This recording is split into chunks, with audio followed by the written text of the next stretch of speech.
This is Samuel Jacob Kirchner, Voice of the Breeze, welcoming you to our weekly live stream meditation hangout of the Artists of Living and the Breeze. And this morning I am speaking to you from the coast of Maine. I traveled yesterday about 8 hours from Manhattan to get here for a birthday party of a dear old friend. And it was really such a lovely journey, making some stops on the way and not trying to pack it all in. And we arrived here just in time to get dressed for the dinner party, and it was really lovely. And what was particularly lovely about it was that my friend Will Swift, who I have known now for over 20 years, and we shared a couple of professional endeavors together, and we remained good friends. He is a psychologist and a therapist and a writer and novelist and autobiographer, very prolific person. And although we just meet maybe 4, 5, 6 times a year at the most, mostly around our birthdays, um, there's this very strong connection there. And let me just see. Oh, realized. I hope I was live. Now I see the little yellow tag that says live. So just in case I wasn't being heard the last couple of minutes of speaking, the last 2 minutes, I'm just going to repeat that my name is Samuel Jacob Kirchner. I'm the voice of the breeze. And our morning Sunday today rather than Saturday, usually live stream meditation hangout, and I'm doing it from the coast of Maine, where I came for a birthday party of a dear friend by the name of Will Swift. So if I just repeated myself in vain, please forgive me, and if not, I welcome you again. And what I wanted to talk this morning was particularly about something that Will said in his speech at the end of the dinner. There were about 80 people at this gathering. People came from all over. He's been working on this for a year, reserving the place at this resort in Maine, and inviting people and making sure that they come. It's not an easy thing nowadays. Everybody's so busy, and it's expensive, to stay here, and traveling and taking the time. It's very involved. I don't know. There's something different nowadays than the way it used to be. Everybody just seems to be so different, busy, and it's not easy to allocate a time and make the effort for something like this. But the people showed up, and I think most of the people who he wanted to show up did show up. And Will has 3 grandchildren, and they were all there. And his oldest grandchild, Emerson, made this beautiful. She spoke so beautifully about him, and particularly about how he has been influencing her writing, and she is now thinking of becoming a writer, inspired by her grandfather, who has traveled to California, where she lives, to speak to her class about writing, about being a writer. So all these extraordinary things that were happening during the evening, um, you know, everything was just lovely. And the people that I was seated with, whom I did not know, couldn't be lovelier. And yet there was something hovering, at least for me, that I always seem to go back to in my preoccupation. You see, Will and I know each other really from some professional psychological training. We both did some work with Dr. Gaze and Kathleen Hendricks years ago, where we were training in body centered psychotherapy and in conscious relationships. And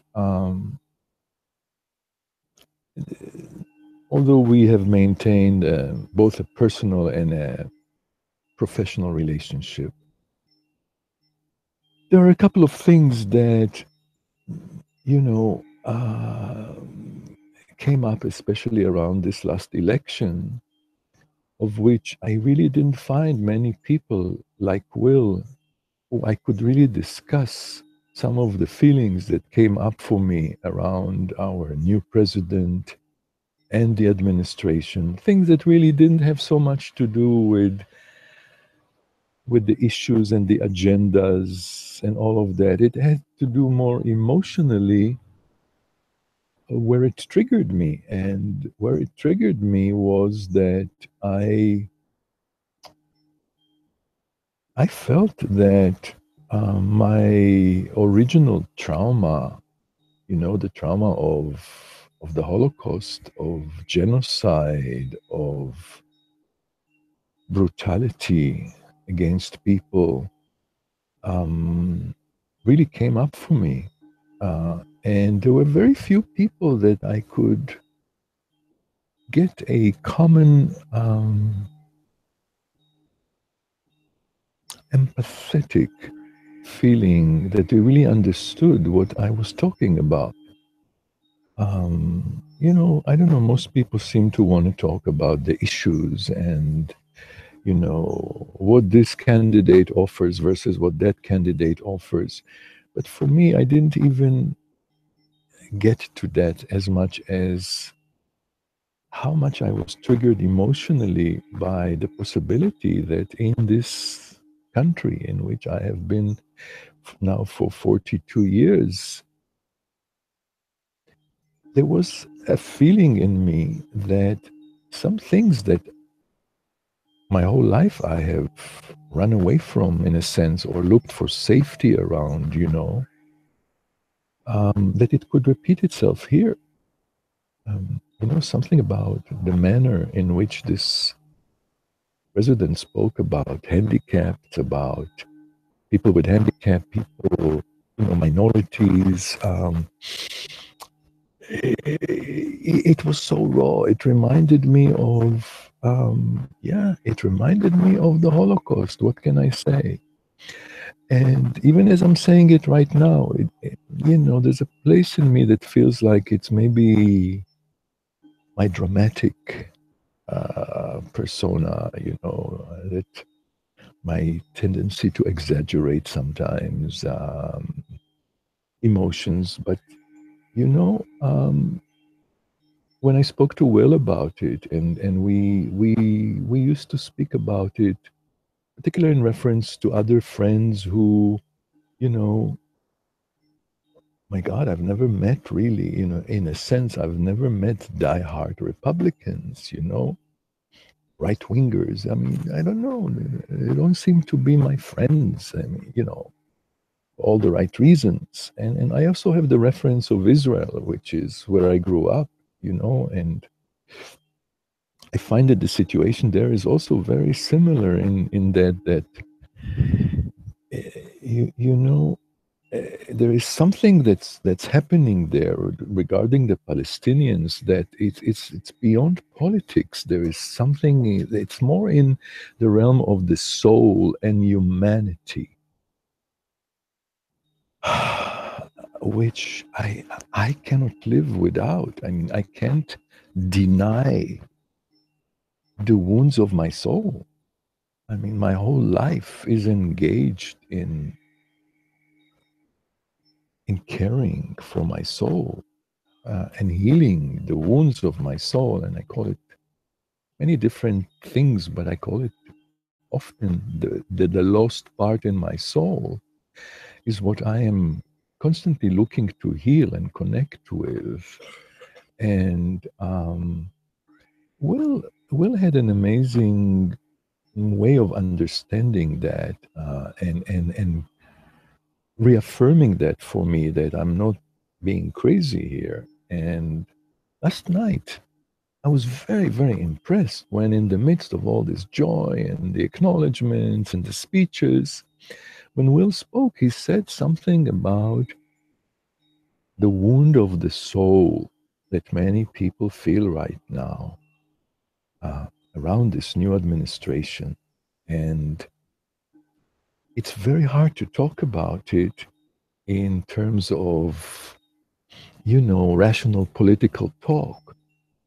Yes, of course, it translates itself to some of the actions that this administration is taking, and the deep fear that a lot of damage can be done here. But on a personal level, which is really more the approach of meditation. Meditation is an investigation of your own thoughts and feelings. No matter what kind of meditation you do, it comes down to that.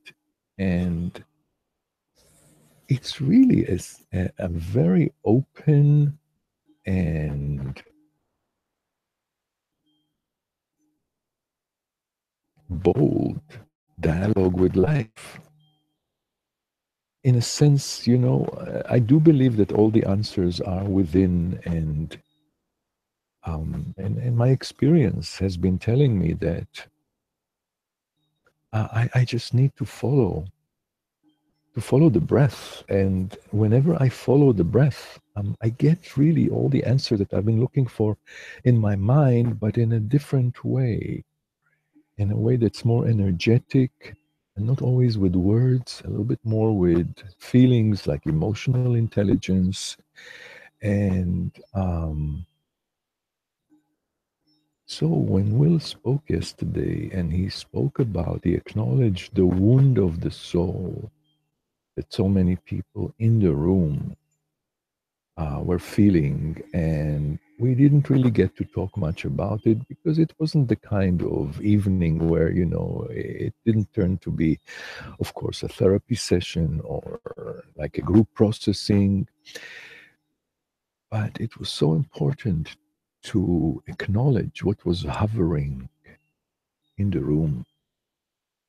And something that I'm learning to see, that so many people are feeling shell shocked about what's happening right now. And the need to honor that and to explore that and to communicate with that and to communicate that and to have a safe space in which you can voice it without it being immediately explained away or rationalized, but really acknowledge that there is a place in us that is, especially those people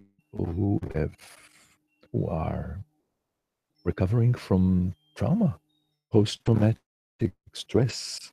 Um, and I'm not even speaking about a disorder now. I'm just talking about stress, which so many people are feeling right now. And, we have to honor it. We have to honor it first and foremost in ourselves, and definitely honor it in each other, and make space for it. Make space for it. And that's my point this morning, is that we have to learn and practice making space for things that are floating out there, like issues, like triggers. But it's our responsibility to make space for it inside ourselves, in our own body, in our own hearts, in our own breath, to make space. That to me is the nature of compassion, is making space Just like when you pass by a homeless person, you don't want to disconnect and kind of avoid feeling anything about it, especially disturbed. You want to be able to make space, to take a deeper breath, and to take care of your soul, and to include, to make a connection with this situation without judging it. And I feel that our work with the breath, especially with conscious breathing, is very conducive to that, to making the inner space for things that are happening outside of ourselves, that we have a hard time in connecting. And in a sense, I mean, I guess I just defined the work of, I really feel that that's the true work of meditation, and that is the work of conscious breathing, and that is the work of the breeze, which I practice and teach. And once again, today I want to celebrate the making space that I felt so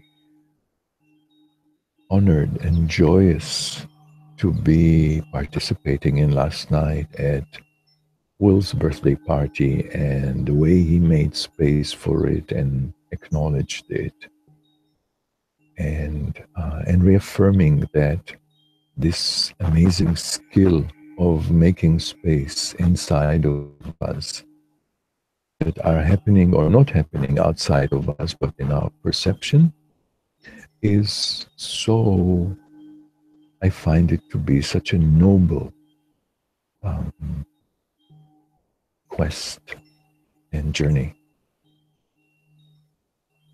And so at this time, I want to play the 5 steps of the breeze, and make it about, particularly today, about making space for anything that you right now be torn about, dealing with any kind of issue that you are disturbed by, stressed about, anxious, puzzled, doubtful.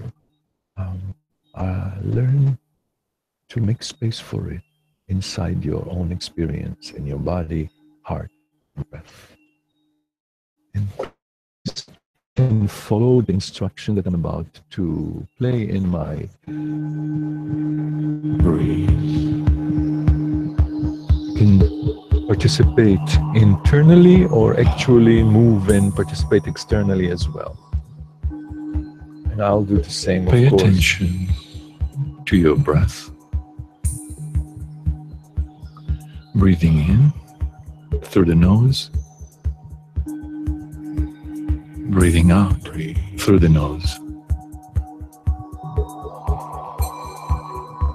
Notice the air brushing your nose as you breathe in and as you breathe out. Feel the breath in your body.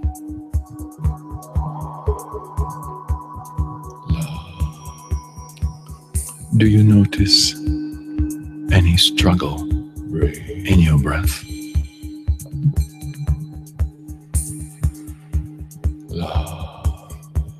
Open your heart to the breath and let the breath wash clear and heal the struggle in your breath.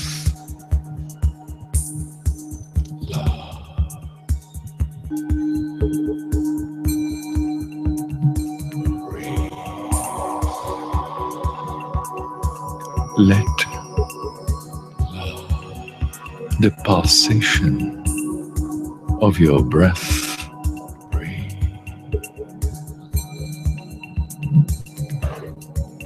become a micro movement and spread throughout your body, shaking like a hummingbird awakening.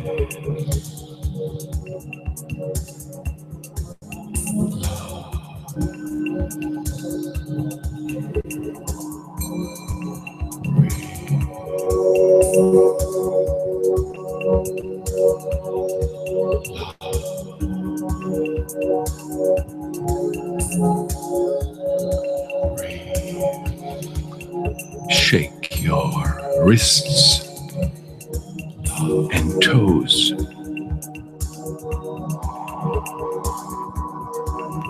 Your arms and hands. Your legs. Your pelvis. Your belly. Your chest. Your neck and shoulders. And your head.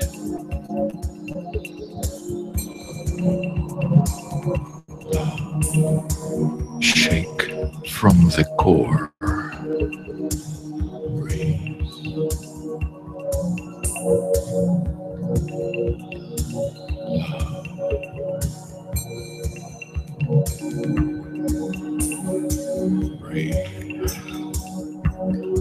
Become one with the breath, allowing the breath to breathe you as you are, flowing like a river and letting go of control, of judgment, being one with the breath and the music.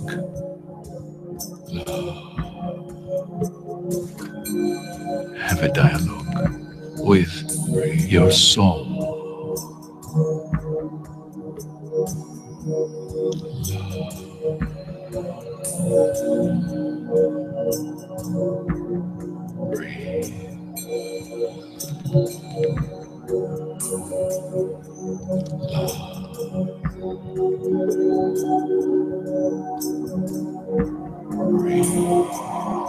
Standing like a tree and making space with your legs spread shoulder width apart and your arms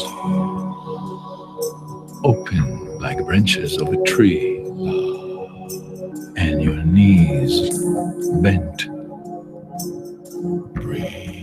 Open your heart to the breath and make space. Create space on the inside for what you're distracted by on the outside.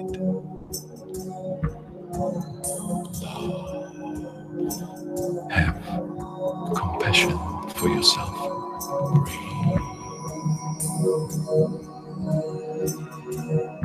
You're doing your best. Soften the grip.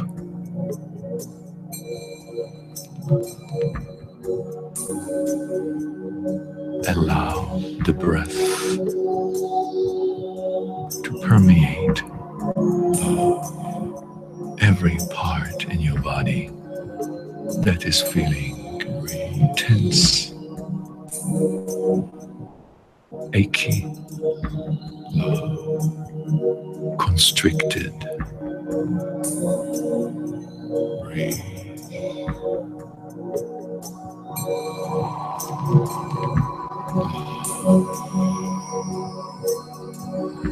Are you ready to make real and be present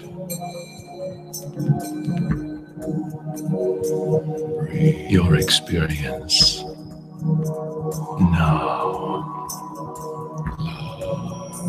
Walk like an elephant with grace, with your right hand on your heart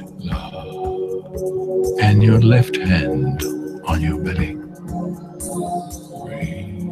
Start walking, following the pace of your breath and the pulsation of your heart, walking into the present, making sacred your experience,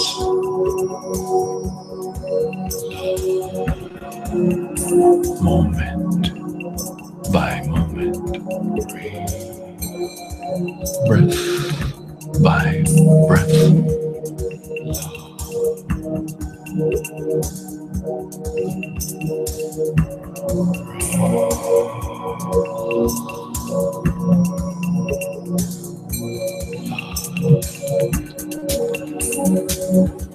Dialoguing with your soul. Are you ready to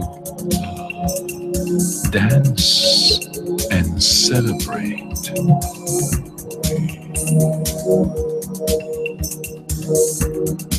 Celebrating the sacredness of being alive now,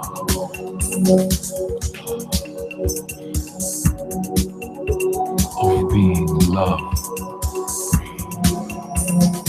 connected to the soul,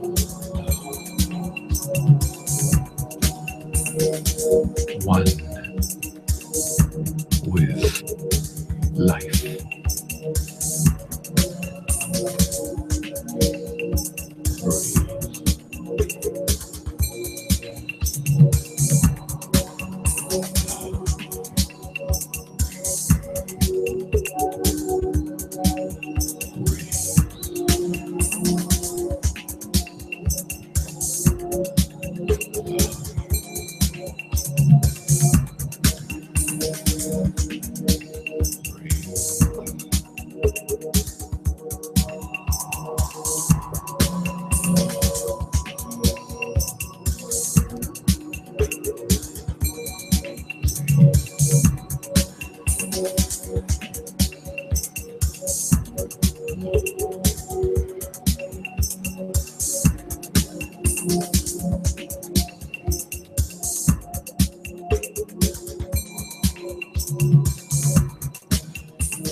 You feel connected to your life.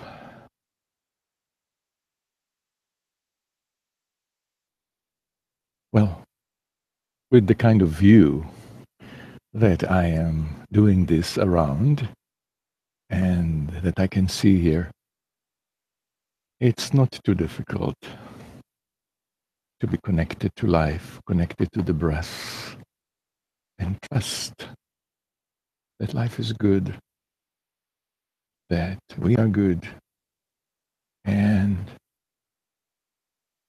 that no matter what, it's going to be okay.